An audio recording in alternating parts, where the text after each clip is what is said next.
This is Brianna with Reflective Video Journal number 3.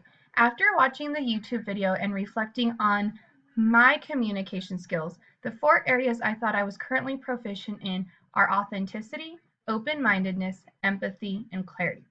The 2 areas I felt that I needed growth were in assertiveness and listening.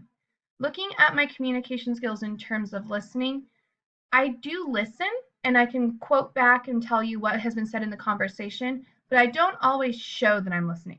I tend to multitask where I might be writing something down, looking at a different piece of paper, maybe on the computer, where I'm still listening to the conversation going on and can actively engage in the conversation when it's my turn or I feel like I need to comment, but I don't show that I'm listening.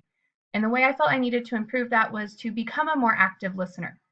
Show the person that I am truly listening and giving them my full attention. I need to put away anything that might take my attention away, such as a notepad, another article, something I might be reading, my phone, computer, and focus solely on the person talking, as well as incorporate active listening strategies that I teach my kids in my classroom.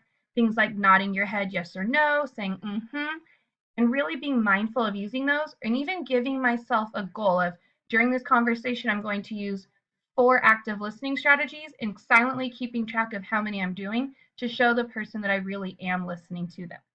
And then in terms of assertiveness, I really feel my best way to improve is to research strategies on how to communicate assertively. Sometimes I feel that's my weakest link is I tend to be shy, introverted, and I don't assert myself enough in terms of conversation or when I need to speak up for myself.